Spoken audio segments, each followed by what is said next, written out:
Not far from Sodom, where the people of Lut met their fateful end, laid a city named Midian, a place that was shrouded in forests. Midian emerged as a bustling hub of trade and prosperity. Its strategic location made it a desired destination for traders and merchants from far and wide who were drawn by the promise of wealth and opportunity. As caravans crossed the dusty roads leading to Midian, the city's wealth swelled with riches. Its markets crowded with activity. The air filled with the sounds of bartering and trade.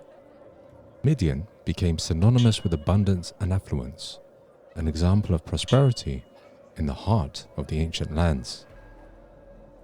Amidst the glittering facade of wealth, a shadow loomed over Midian. The inhabitants, intoxicated by their riches, grew increasingly greedy and envious.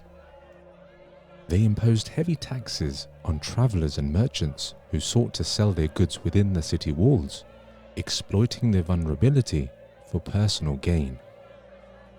Upon arrival, travelers would be subjected to meticulous inspections of their goods, their treasures scrutinized under the watchful eyes of the merchants. With practiced sleight of hand, the merchants would devalue the goods presented before them. They would whisper tales of scarcity and decline, convincing travelers that their once valuable goods were now worth far less than they had anticipated.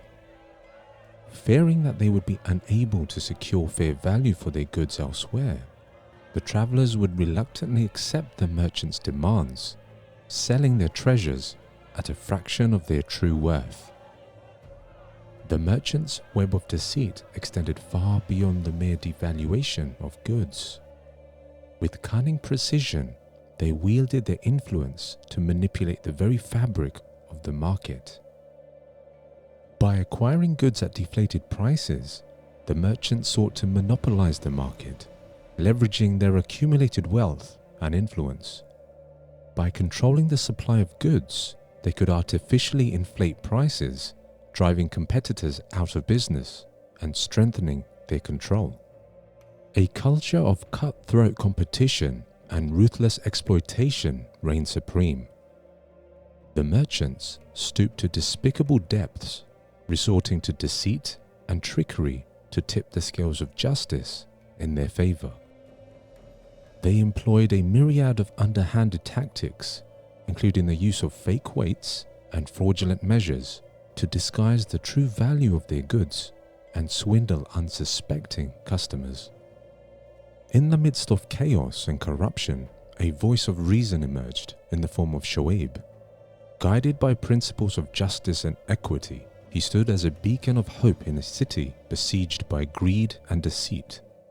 With unwavering resolve, SHOAIB exposed the nefarious plots of the merchants, shining a light on the darkness that enveloped the market. Sent by Allah as a chosen prophet of divine wisdom, SHOAIB was tasked with guiding and counseling the inhabitants of Midian.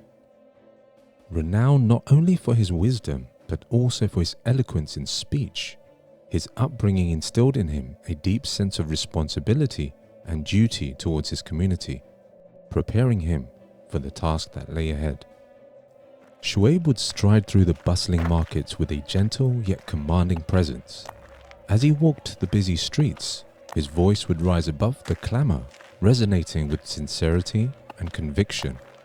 With each step, he would implore the merchants and traders to uphold the principles of honesty and integrity in their dealings. "Give full measure and weight," he proclaimed, his voice unwavering and stern. "Do not reduce what is owed to the people, and what remains is better for you, so do not cause corruption." SHOAIB's words, though delivered with eloquence and clarity, seemed to fall upon ears deafened by the sounds of their own desires. The merchants chose not to listen, not because they couldn't understand, but because they didn't want to understand. The merchants would often confront SHOAIB, arguing that by giving full measure and weight, they were being naive, for the people would willingly pay higher amounts for their goods. SHOAIB persisted in his efforts to enlighten his people, teaching them the profound truth that their deceitful practices were not only eroding the fabric of their community, but also killing the blessings within their wealth and businesses. In your pursuit of wealth through deception, SHOAIB said, you are forsaking the blessings that accompany honest earnings. For it is not the size of your wealth that determines your happiness. Even the smallest amount can yield great rewards, bringing joy not only to yourself, but to your family and community as well. Instead of heeding his counsel, they responded with flattery and mockery, using sweet words to mask their defiance. They praised his virtues, acknowledging his intelligence and eloquence, yet dismissing his message as nothing more than twisted religious speech.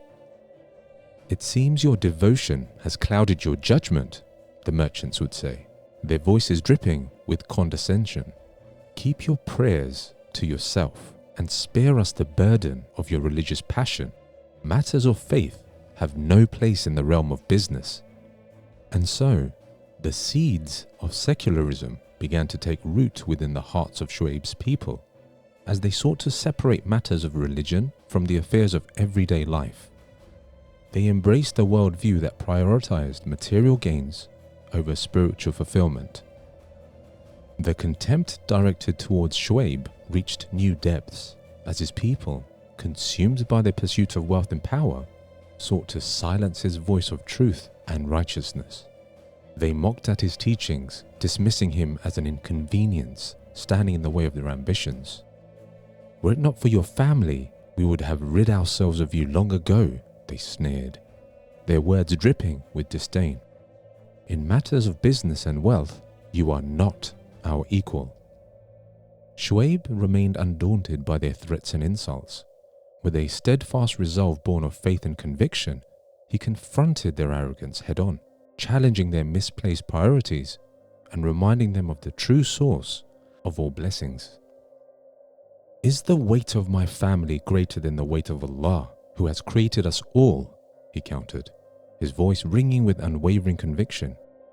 You are blinded by your arrogance, deceived by the false promises of wealth and power.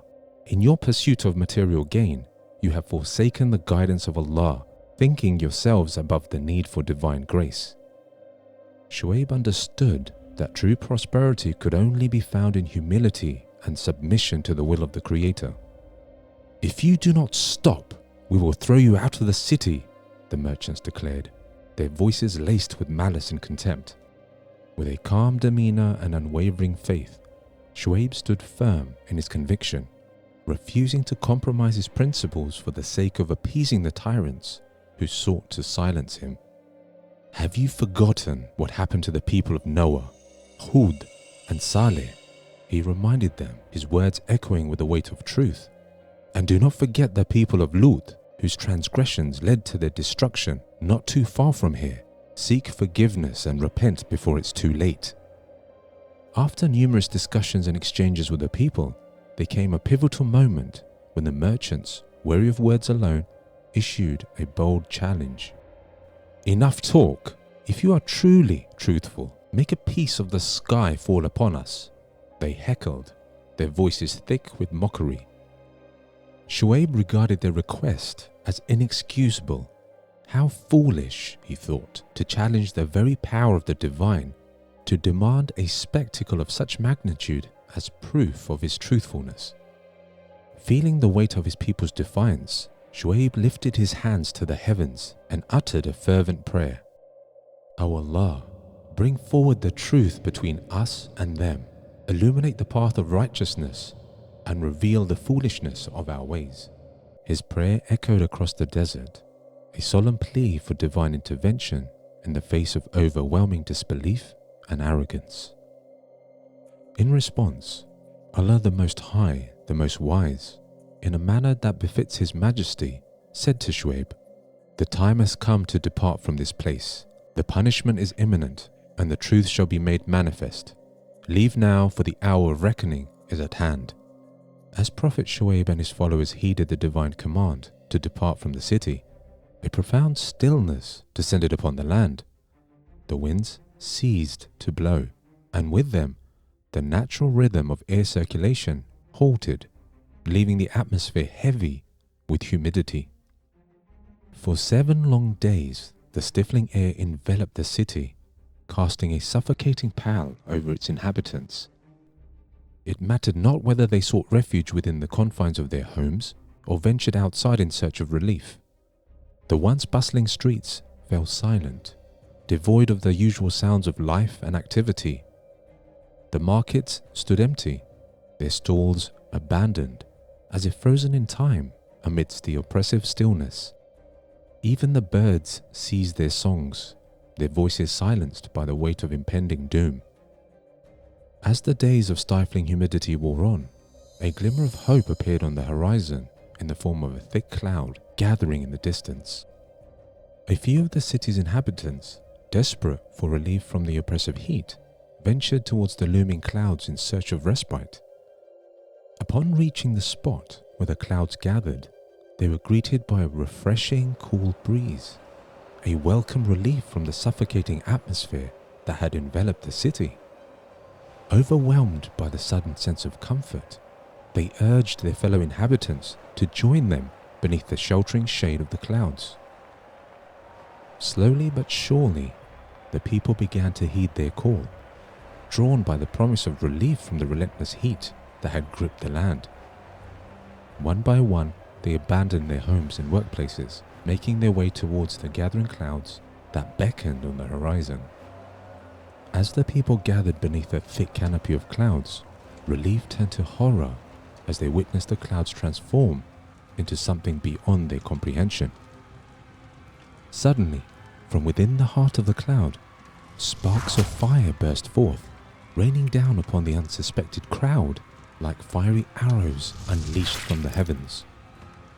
Panic ensued as the people scrambled to evade the onslaught, their screams drowned out by the crackling fury of the flames. But their efforts were in vain, for the fire spared none in its path, consuming everything in its wake with relentless ferocity.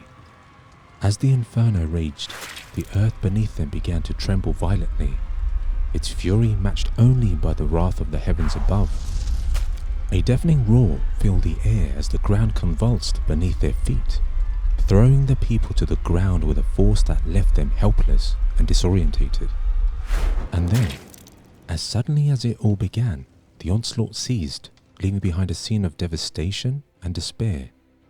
The once bustling city lay in ruins, its streets littered with the lifeless bodies of those who had dared to defy the will of the Almighty.